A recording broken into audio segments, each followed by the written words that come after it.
Does the name Diogenes ring a bell? Maybe, maybe not.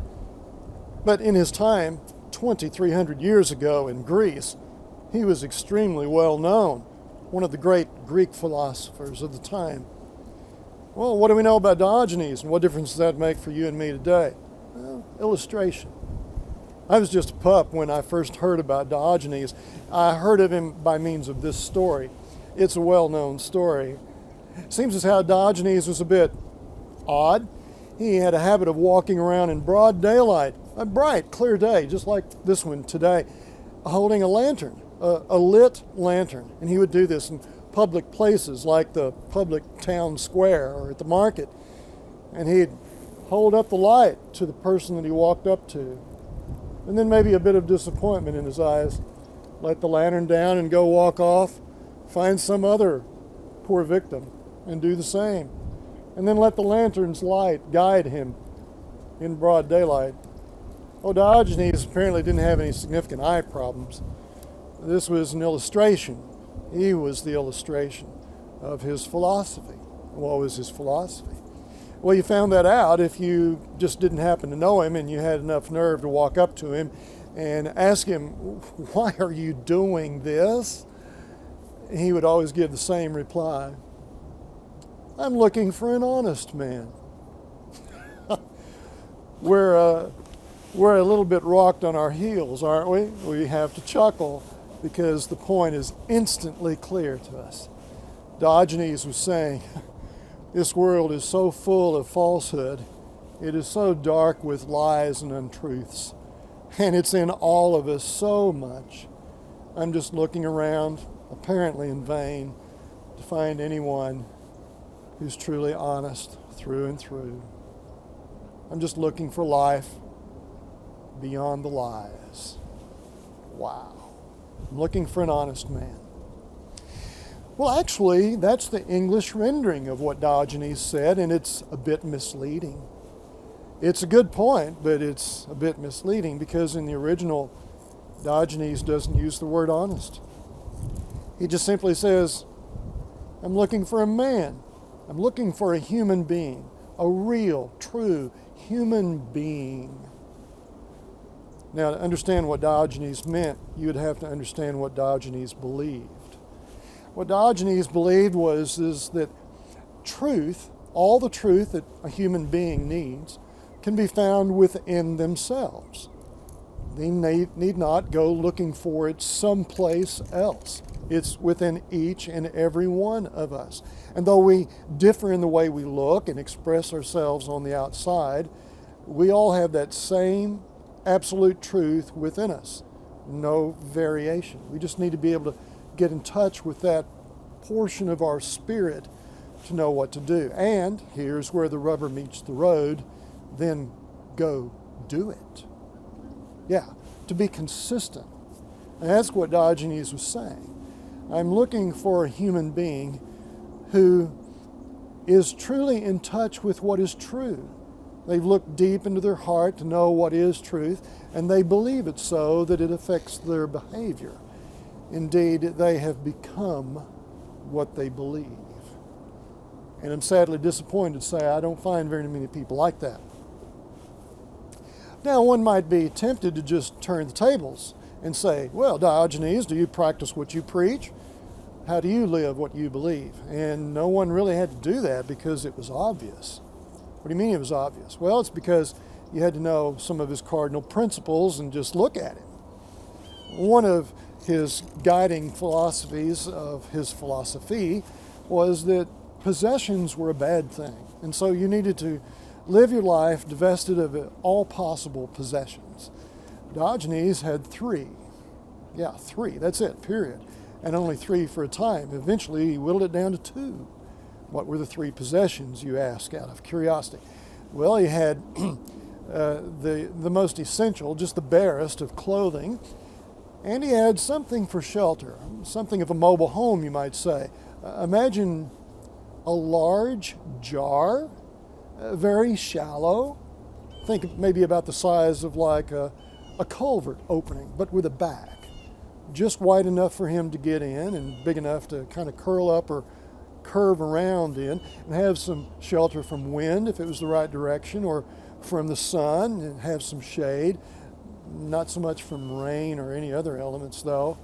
Just the barest of shelter. Did have this going for it. He could roll it around wherever he wanted it. It was his mobile home. And the third was a cup. Yeah, he put water in the cup to drink, food in the cup to eat, etc. He did that until he was down at the river one day, and he was about to get a drink with water in his cup, and a young boy came up to the river and took his hands and cupped them and put them down the river and then drank the water from his cupped hands. Diogenes was so convicted by this, he immediately threw his cup away, we're told, and said something like, "What a fool I've been to think I need to have this possession when I already possess what I need, my hands." You got to give him credit. He was consistent.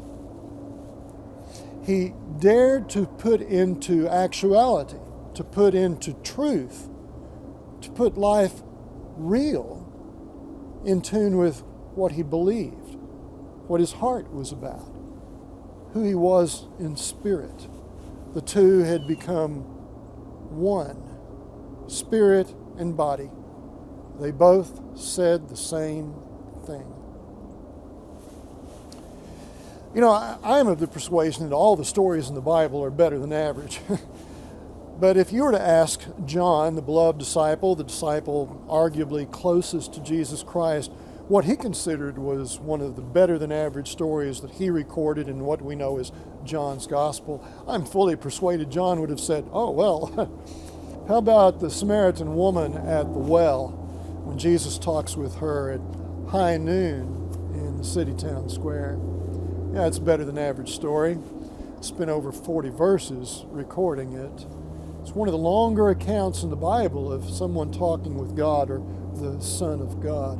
It has to be better than average. And what's that story all about? Well, it's rather a heated exchange, you might say, at least on the woman's part. It's certainly candid and clear. There's some, let's just say, some verbal jousting going on. And then, at the crucial moment, the woman says, throwing down what she apparently thinks is her ace of spades to win the argument, to the effect that, well, you Jews have it wrong and we Samaritans have it right. You say you're supposed to worship in Jerusalem, but we worship here in Samaria. And Jesus practically cuts her off and tells her that she's mistaken, that there's a time that's coming, and it already arrived. In fact, the time now is when the true worshipers of God won't be worshiping in a particular place, like this mountain or in Jerusalem. Instead, they'll worship in spirit and truth. And that it's those kind of worshipers that the Father is looking for. You can read it for yourself in John chapter 4, verse 21 through 24. The heart and soul of it there in verse 23 in the opening of 24. Well, there's a lot going on there, isn't it? Who is God? What is God? Tell us something of the character of God here, his nature. He is spirit. What does that mean? Well, he is complete in being spirit. He doesn't have a body. He doesn't need or require a body. We humans are obviously very different. We have a body and we need it. We require it. If we lose our body, we lose our life. Jesus makes it clear that the body so matters to human beings that even when we die and the body decomposes, he raises us up in life, body and spirit. Body and spirit are crucial to what it means to be a human being. That's from the Son of God himself. And so when we think about what does it mean to seek after God, Jesus gives us answer. It's God who's seeking us. The Father is looking for true worshipers, those who worship him in spirit and in truth. That is, they have what it takes, among other things, to put their convictions into practice. They let their beliefs modify their behavior. They are consistent. They are complete. Their spirit and their body's ways match up. They don't limit their worship to a particular place or time. This is what I do at Sunday at 10 o'clock in this place. And, well, the rest, I pretty much live however I deem best. No, Jesus says that's to miss the point completely. You don't have it within you to guide yourself. You can't dig down far enough into your heart to find all that truth you need in order to live. For to truly live is to worship. And to worship the living God is to be all about Him, to be genuine and authentic, to be real. This is your reality. You trust Him who is truth, who is Spirit. You worship Him. Jesus will say in John's Gospel a bit later in chapter 14 that He is the truth. I am the way, the truth, and the life, and no one comes to the Father except through me. I like that imagery, those two things welded together, John 4 and John 14.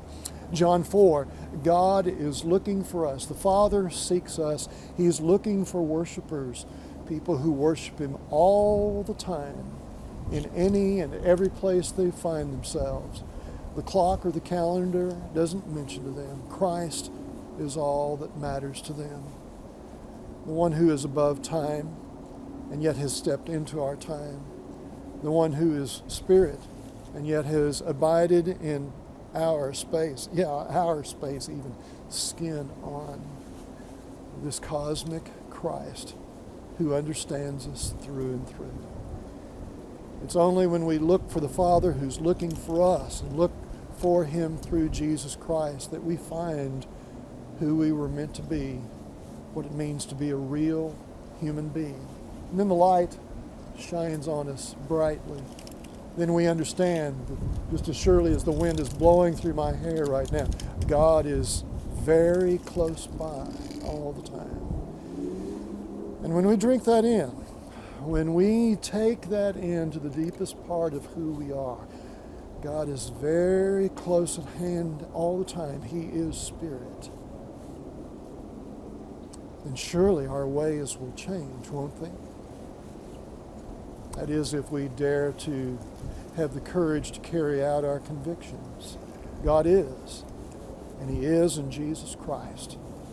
And how I need Jesus Christ to change me through and through, to take very good care of my spirit and my body, here and now, and then and there. Go and think on these things, my friend. God is Spirit, and quite literally, all of our existence rides on that. For we are not like Him, and He wants us to be like Him, consistent through and through. Will you trust Him so that can happen? Will you so change your life that you would give up whatever you need in order to follow Him and to embrace Him completely so that your ways truly imitate Him and reflect Him? Pray about these things in the name of Jesus Christ. May the fellowship of the Spirit, who is holy, be with you and me. Grace and peace